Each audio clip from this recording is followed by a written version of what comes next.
Hello hi నమస్తే. మనం ప్రస్తుతం అయితే జడ్చర్ల నియోజకవర్గంలోని ఇదమగండ తాండాలో అయితే మనం ఉన్నాం. ఇది బాలర్ సంబంధించిన మండలం కింద వస్తుంది. ఇక్కడ చూసుకున్నట్టుగైతే Chander Nayak BRS party senior నాయకుడు. బీఆర్ఎస్ పార్టీ ఎప్పుడైతే ఉందో అప్పటి నుంచి బీఆర్ఎస్ పార్టీని కొనసాగుతూ ఉన్నాడు. మరి కాంగ్రెస్ ప్రభుత్వం 9 నెలలు కావస్తా ఉంది అధికారంలో వచ్చి. మరి 10 సంవత్సరాలు పరిపాలించిన బీఆర్ఎస్ ప్రభుత్వానికి 9 నెలలు కావస్తా ఉంది కాంగ్రెస్ ప్రభుత్వానికి. గల తేడా ఏ విధంగా ఉంది? అదేవిధంగా లోకల్ బాడీ ఎలక్షన్ అయితే రాబోతా ఉంది. మరి ఈ తాండా ప్రజలు తనను ఆశీర్వదించి ఏమైనా బరిలో దిగే అవకాశం కనిపిస్తున్నాయా అనే విషయం గురించి Chander Nayak BRS party senior నాయకులు ఉన్నారు, అడిగి తెలుసుకుందాం. అన్న నమస్తే. నమస్తే. మీరు బీఆర్ఎస్ పార్టీని 10 సంవత్సరాలు కొనసాగిండ్రు. మరి బీఆర్ఎస్ పార్టీ అధికారంలో వచ్చినప్పటి నుంచి మీ తాండాకు ఏ కార్యక్రమాలు అభివృద్ధి జరిగింది?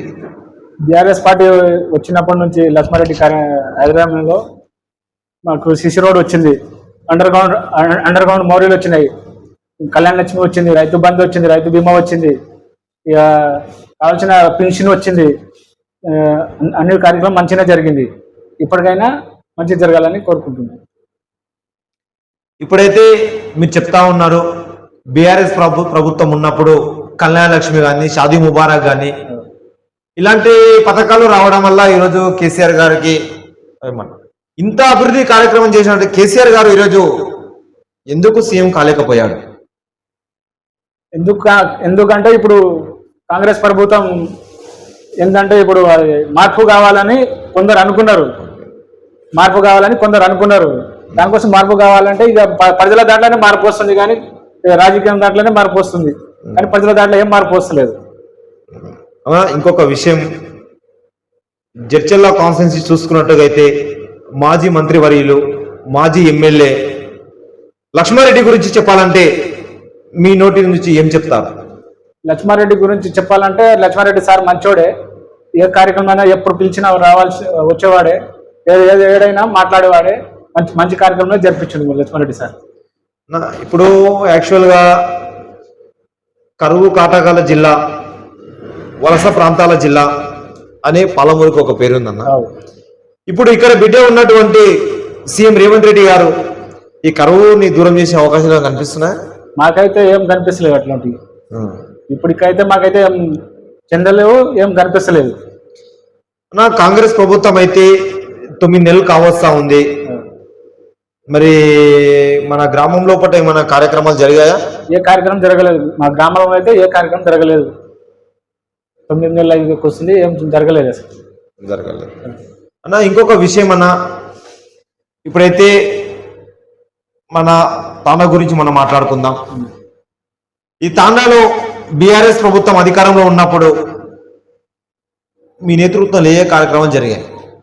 బీఆర్ఎస్ ప్రభుత్వం ఉన్నప్పుడు మా తాండాకు సిసి రోడ్ వచ్చింది, ఇంకోటి అండర్ గ్రౌండ్ మోరీలు వచ్చింది, నల్ల నీళ్ళు వచ్చినాయి, కేసీఆర్ నీళ్ళు, ట్యాంకీ వచ్చింది, ఇంకోటి కళ్యాణ లక్ష్మి కానీ, రైతు బంధు కానీ, రైతు బీమా కానీ, ఇవి రైతు రుణమాఫీ కానీ అయినాయి. మా తండకైతే అయినాయి. లోకల్ బాడీ ఎలక్షన్ లో చందర్ మీరు బరిలో దిగుతున్నాడు అనేది ఒక వాదన అయితే వినబడతా ఉంది తాండలోపట. మరి ఎంతవరకు వాస్తవం అది? ఇక మా తాండా ప్రజలు సహకరిస్తే నేను దిగడానికి రెడీ. అంటే నేను బరిలో దిగాలి అంటే నా తాండా ప్రజల ఆశీర్వాదం ఉండాలని అంటున్నారు. ఇప్పుడు యాక్చువల్గా మీరు మీ తాండా నుంచి నిలబడిన తర్వాత మీ తాండా ప్రజలు మిమ్మల్ని ఆశీర్వదించి దీవించి గెలిపిస్తే మీ తాండా ప్రజలకు ఏ కార్యక్రమాలు దృష్టి పెట్టి ఏ కార్యక్రమాలు చేస్తారు మీరు? ఇక మా తాండా ప్రజలు నాకు సహకరిస్తే సిసి రోడ్లు కానీ, వాటర్ కానీ, గుడి కానీ, బడి కానీ అన్ని చేసే బాధ్యత నేను తీసుకుంటాను. బాలనగర్ మండలం ఇదమ్మగడ్డ తాండాలైతే మనం అన్న దగ్గర చర్చించాం. అన్న ఒకటే చెప్తా ఉన్నాడు, బీఆర్ఎస్ ప్రభుత్వంలో ఉన్నప్పుడు అభివృద్ధి కార్యక్రమాలు చాలా జరిగాయి. ఈరోజు కాంగ్రెస్ ప్రభుత్వం అధికారం వచ్చి 9 నెలలు కావస్తా ఉంది, ఏ అభివృద్ధి కార్యక్రమం జరగడం లేదు. అదేవిధంగా మాజీ మంత్రివర్యులు, మాజీ ఎమ్మెల్యే లక్ష్మారెడ్డి గారు చాలా మంచి వ్యక్తి, ఆపదలో ఉంటే ఆదుకున్నటువంటి వ్యక్తి. అలాంటి గొప్ప నాయకుని కోల్పోవడం మాకు చాలా బాధాకరమైన విషయం అనేది కంపల్సరిగా నా తాండా ప్రజల ఆశీర్వాదం నాకుంటే నేను కంపల్సరిగా సర్పంచ్ లో బరిలో దిగి గెలుస్తాను.